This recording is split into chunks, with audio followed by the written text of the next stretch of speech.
శుభకార్యాలకు పూజార్ల కోసం వెతుకుతున్నారా? ఇక నుండి అవసరం లేదు. పూజారీస్.com లో అతి తక్కువ ధరలకే పూజార్లను ముందే బుక్ చేసుకోండి. వెంటనే కాల్ చేయండి.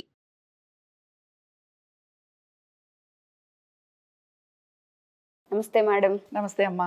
వైకుంఠ ఏకాదశి, ప్రత్యేకించి వైకుంఠ ఏకాదశికి చాలా ప్రత్యేకత ఉందని ప్రతి సంవత్సరం మనం చెప్పుకుంటూనే ఉంటాం. మరి ఈ సంవత్సరం ఈ వైకుంఠ ఏకాదశికి ఎటువంటి ప్రత్యేకత సంతరించుకోబోతుంది అంటారు? ఇక్కడ మనము వైకుంఠ ఏకాదశి గురించి మాట్లాడుకుంటున్నాం కదా, దీన్నే మనం ముక్కోటి ఏకాదశి అని కూడా అంటూ ఉంటాం. ఎందుకు అందరం దీనికి ఇంత ప్రాముఖ్యత ఇస్తున్నాం, ఎందుకు దీని గురించి ఆలోచిస్తున్నాము అని అంటే, మెయిన్గా మనకి సంవత్సరంలో 24 ఏకాదశులు వస్తాయి.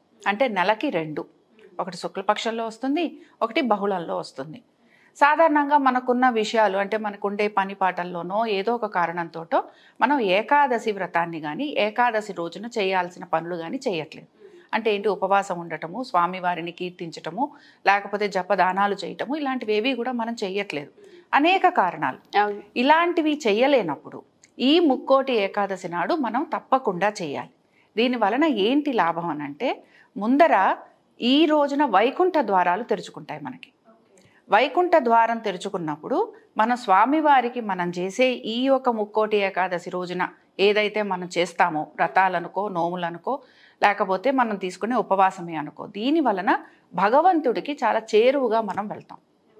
అందుకని ఏమిటి, అందరూ కూడా ముక్కోటి ఏకాదశిని అంటే మిగతా 24 ప్లస్ అధికంలో వచ్చే ఇంకొక 2, మొత్తం 26. ఈ 26 కూడా మనం చేయలేనప్పుడు, లేదా మన కారణాలు ఏమైనా సరే అవి కానప్పుడు మనము ఈ యొక్క ముక్కోటి ఏకాదశిని జరుపుకుంటూ ఉంటాం. రెండో విషయం, ఇది మెయిన్ అన్నమాట. రెండో విషయం ఏమిటి అని అంటే, జీవితంలో మనము 3 కోటి అంటే 3 కోట్లు అంటే ఏంటి, మనం ఇన్ని చేయలేం కదా, మన లైఫ్ స్పానే చాలా తక్కువ ఉంటుంది.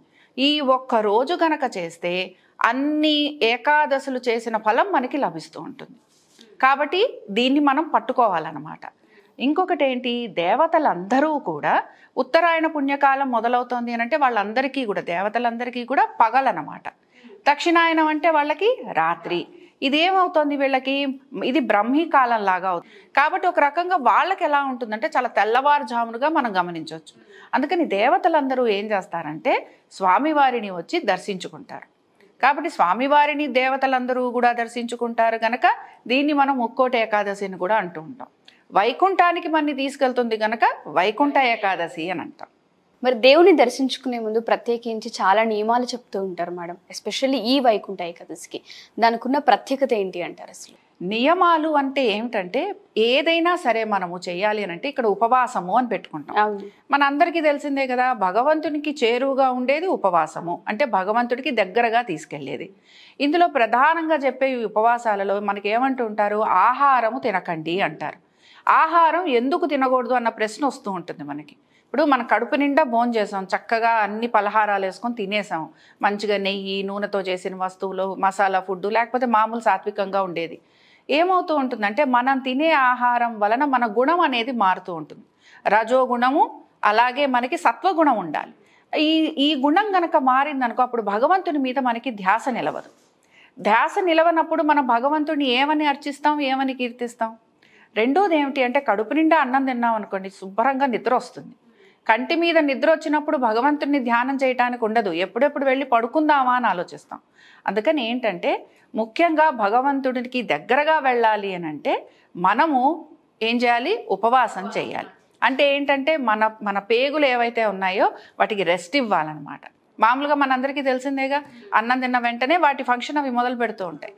కాబట్టి అలాంటి ఫంక్షన్ ఇవ్వకుండా వాటిని కూడా రెస్టింగ్ మోడ్లో ఉంచాలి. రెండోది ఏంటి అని అంటే, ఉపవాసం అనగానే చాలామంది చేసేది చక్కగా అల్పాహారం తీసుకోమన్నారండి అని చెప్పి శుభ్రంగా కడుపు నిండా అవి కూడా తింటూ ఉంటారు. అలా ఉండకూడదు. ఇక్కడ నియమం ఏమిటి అని అంటే, ఎవరైతే చిన్న పిల్లలు ఉంటారో అంటే 12 ఏళ్ల పిల్లల లోపు ఆర్ 8 ఏళ్ల లోపల అంటే వాళ్ళకి కొంచెం ఊహ రాని పిల్లలు అని అనుకోవచ్చు, వాళ్ళెవ్వరూ కూడా ఉపవాసం చెయ్యకూడదు. ఎందుకంటే వాళ్ళకి అసలు తెలియదు ఎందుకు మనం ఉపవాసం ఉంటున్నాము అన్న విషయం కూడా వాళ్ళకి తెలియదు. ఆ తర్వాత 60 ఏళ్ల తర్వాత వాళ్ళు కూడా చేయడానికి లేదు. అంటే ఇక్కడ ఇంకా కొంచెం పెద్దవారు, మేము ఆరోగ్యంగా ఉన్నాం, మేము చిన్నప్పటి నుంచి చేస్తున్నాం అన్నవారు చేయొచ్చు. బట్ అనేక కారణాల వల్ల అనారోగ్య పరిస్థితులే ఉన్నాయి, ఏ డయాబెటీసో ఉంది, లేక ఇంకేదో అనారోగ్యం ఉంది, ఇలాంటి వాళ్ళు ఎవ్వరూ కూడా ఉపవాసం చేయాల్సిన అవసరం లేదు. అవసరం లేదు అని కాదు, చెయ్యలేరు అని చెప్పటం. ఇలాంటి వారు ఏం చేయొచ్చు అని అంటే అల్పాహారం తీసుకోవచ్చు. అంటే ఏంటి, ఫ్రూట్స్ లాంటివి తీసుకోవటం, పాలు లాంటివి తీసుకోవటం, కొబ్బరి నీళ్లు ఇలాంటివన్నీ కూడా తీసుకోవచ్చు. ఏది తీసుకున్నా కడుపు నిండుగా మాత్రం తీసుకోకూడదు. ఇది రెండో నియమం. మూడోది ఏమిటి అని అంటే రోజంతా కూడా, అంటే అసలు మనం ఏకాదశి తిథికి మనం వ్రతంలాగా మనం గనక చేసుకున్నా, ఆ రోజు మనం ఉపవాసం ఉండాలనుకున్నా, మనం ముందర రోజు రాత్రి నుంచే దీన్ని మొదలు పెట్టాలి. సో ముందర రోజు రాత్రి అంటే దశమి అయింది కదా, దశమి తిథి రోజు రాత్రి మనము ఆహారము తీసుకోకూడదు. మళ్ళీ ఇక్కడ వచ్చే ప్రశ్న ఏమిటి, దశమి నేను ఆహారం తీసుకోను, ఏకాదశి ఆహారం తీసుకోను, నా పరిస్థితి ఏమిటి? అందుకని ఏంటంటే అల్పాహారం తీసుకోండి. బట్ ఇక్కడ గమనించాల్సిన రూల్ ఏంటి అని అంటే మద్యం కానీ మాంసం కానీ అలాగే బ్రహ్మచర్యం పాటించాలి. ఇవి రెండు తీసుకోకూడదు, బ్రహ్మచర్యం పాటించాలి. అలాగే నాన్ వెజిటేరియన్ ఫుడ్ ఏది ఉన్నా సరే, అంటే ఇందాక నేను చెప్పాను కదా, ఇలాంటివి ఏవి కూడా మనము దశమి తిథి నుంచే మొదలు పెట్టాలి. అలాగే భూశయనం చేయాలి. మీకు వచ్చే క్వశ్చన్ ఏంటి, ఇప్పుడు భూశయనం ఎందుకు చేయాలి? అంతే కదా, ఇక్కడ భూశయనం ఎందుకు చేయాలి అని అంటే చలికాలం కదా, చలికాలంలో హాయిగా పరుపుల మీద పడుకుంటే తెల్లవారుజామునే లేవం. అందుకని ఏంటంటే ఒక వ్రత దీక్షలో ఉన్నప్పుడు ఈ నియమాలను మనం పాటించాలి.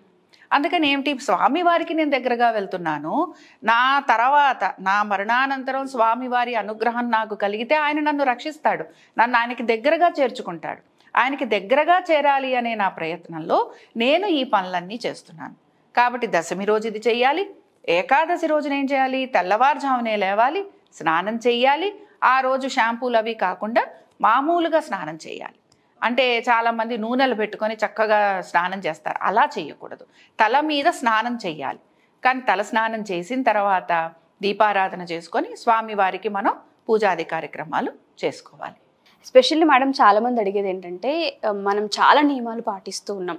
ప్రతి పూజలను ప్రత్యేకించి ఆడవాళ్ళు కుంకుమ, గంధం, పూలు, గాజులు ఇవన్నీ ధరించి ముత్తైదుగా పూజను ఆచరిస్తూ ఉంటాం. మరి ఈ తొలి ఏకాదశికి ఖచ్చితంగా ఇవన్నీ పఠించాల్సిన అవసరం ఉంది అంటారా? ఇప్పుడు సాధారణంగా స్త్రీలు ఏం చేస్తాము, బొట్టు, గాజులు ఇవి సహజంగా మనం ధరించేవే, ప్రతిరోజు మనకి ఉండేవి, రెగ్యులర్ లైఫ్లో ఉండేవి.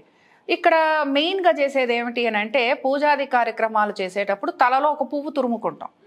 అయితే అలాగే సుగంధ ద్రవ్యాలు అంటే గంధం లాంటిది ధరిస్తాం. ఇది మామూలు పూజల్లో మనం చెయ్యం, పంచోపచారాలలో చేస్తాం. కానీ పూజకి కూర్చున్నప్పుడు చాలా మటుకు చెయ్యం మనం. దీపం, ధూపం, నైవేద్యం, గంధం ఇలా పెట్టి చేసుకొచ్చేస్తాం. కాబట్టి ఏంటంటే ఇలాగ ఉన్నప్పుడు ఏకాదశి తిథి నాడు దీనిని మనం వదిలేయచ్చు. అంటే నేను తలలో పువ్వు తురుముకోలేదు, దానికి ఏకాదశి తిథికి సంబంధం లేదు. ఏకాదశి తిథి నాడున నువ్వు అసలు తాంబూల సేవనం కూడా చేయకూడదు. అలాగే సుగంధ ద్రవ్యాలను ధరించకూడదు. అంటే ఏమిటి, ఏదైనా నిన్ను మోహం వైపు తీసుకెళ్లేది ఏదైతే ఉంటుందో దాన్ని నువ్వు త్యజించాలి. మోహం వైపు వెళ్ళకూడదు. పువ్వు పెట్టుకున్నాము, దాని వాసన బాగుండొచ్చు, వేరే ఆలోచనలు రావచ్చు. మంచిగా గంధము, ఏదైనా పరిమళము, అత్తరో ఏదో పూసుకున్నాం, వేరే ఆలోచన రావచ్చు. తాంబూలం వేసుకున్నాం, అది కూడా ఇంకొక దీనికి సంకేతం. అందుకని ఏంటంటే ఇలాంటి పనులు చేయకూడదు. ఆడవారు పెట్టుకోవచ్చు, పెట్టుకోవడంలో తప్పులేదు. కానీ ఈ రోజు మాత్రం అలాంటి వాటికి దూరంగా ఉంటే మంచిది. Thank you ma'am, thank you so much.